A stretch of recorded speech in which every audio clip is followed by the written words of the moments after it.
Economía y finanzas con Pedro Tello.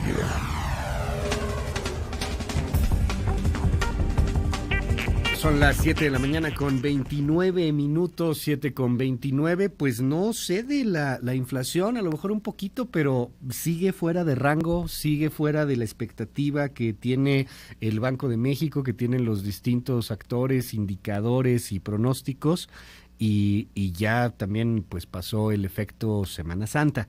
Esto no termina por ser buena noticia en una economía marcada por la incertidumbre, en donde los factores internacionales pues tienen un peso específico. Ya le platicábamos a usted lo de Theresa May, va a tener en algún momento una repercusión. Habrá que esperar y ver qué tan seria o no lo es, pero la otra que ahí está en el panorama es Estados Unidos contra China, una guerra comercial que ya de entrada tumbó a un gigante como Huawei de la jugada de venta de teléfonos en el mundo, cuando Google le quita la licencia de Android a los teléfonos Huawei. Así, en 2 segundos, tronó una empresa de ese tamaño con esta guerra comercial y la tensión comercial que se está viviendo. Mientras todo eso sucede en el mundo, en México, le repito, la inflación pues nomás no cede. Pedro Tello, te mando un gran abrazo. ¿Cómo estás, Pedro? Luis, qué gusto saludarte, muy buenos días. Pues sí, hablemos de la carestía en México con base en la información que publicó el INEGI el día de ayer, correspondiente a la primera quincena de este mes de mayo. La buena noticia es que en la primera quincena de mayo, la inflación retrocedió 0.3% en comparación con el cierre de la inflación en el mes de abril. Así que tenemos una inflación que en los primeros 15 días de este mes dio un moderado, pero al final de cuentas, paso hacia atrás. La mala es que a pesar de ese descenso en la inflación, la medición del comportamiento de los precios de la primera quincena de mayo contra la primera quincena de mayo del año anterior, es decir, en forma anualizada, se mantiene en 4.4%, es decir, como bien lo ha señalado Luis, en el mismo nivel con el que cerramos el mes de abril, por arriba del techo de la meta que se ha planteado el Banco de México y empezando a mostrar resistencia en su medición anualizada, insisto, para empezar a ceder, para empezar a descender o acercarse prácticamente al rango objetivo del Banco de México. ¿Hay razones para preocuparnos por esta situación? Yo creo que todavía no. Lo que es cierto es que quienes estaban esperando que llegáramos a mediados de este 2019 con una inflación ubicada prácticamente ya dentro del rango objetivo del Banco de México, bueno, pues se han vuelto a equivocar, como lo han venido haciendo una y otra vez desde que decían hace 2 años y medio que el repunte de la inflación de entonces era una cuestión estrictamente temporal y que bastaba unos cuantos meses para que volviera a su nivel. Bueno, pues de entonces a la fecha, uno y otro, sus pronósticos se han venido cayendo por una realidad que termina por imponerse frente a esa visión a veces tan, diría yo, falta de consistencia para analizar la economía de nuestro país.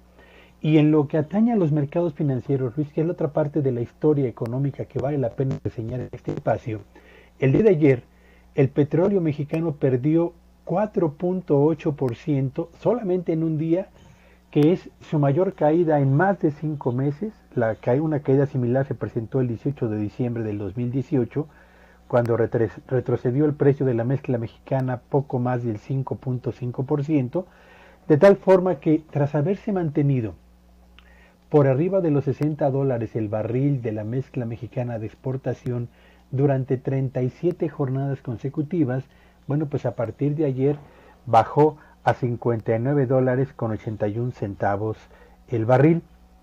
Estamos pues frente a uno de los factores que han sido inevitablemente impactados por la agudización del conflicto comercial entre Estados Unidos y China, así como por el aumento en los inventarios de hidrocarburos que prevalecen en Estados Unidos. Pero la cuestión de los mercados financieros no termina ahí. Ayer, la Bolsa Mexicana de Valores volvió a caer presionada por exactamente la misma tensión comercial entre China y Estados Unidos, pero además, y no solamente en México, sino a escala mundial, Luis, las bolsas de valores registraron por tercera sesión consecutiva resultados negativos. La pregunta es, ¿por qué? Bueno, pues porque este asunto de la confrontación entre Estados Unidos y China, que aparentemente estaba generando solamente expectativas a la baja, ya empezó a generar resultados francamente poco estimulantes. Ayer en Asia y en la Unión Europea, los resultados que se dieron a conocer sobre el comportamiento de la producción manufacturera en ambas regiones resultaron peor de lo que originalmente se estimaba. Y la pregunta es ¿por qué sucedió esto? Y la respuesta tiene que ver con el hecho de que estamos hablando de proveedores de piezas, partes y componentes para la economía china que termina por ensamblar productos que termina por exportar a Estados Unidos.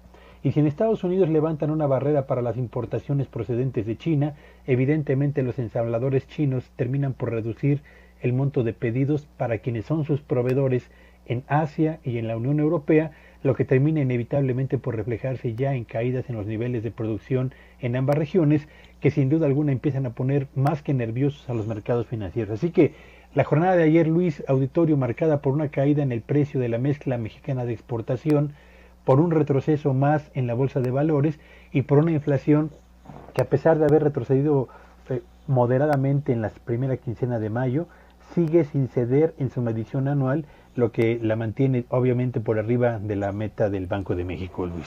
Está obviamente fuera de la meta del Banco de México, está fuera de rango la inflación, poquito, pero está fuera de rango, y como lo has advertido y lo advertiste desde hace años, Pedro, lo hemos tocado en muchas ocasiones, pues no es una cosa que pueda llegar a ser temporal.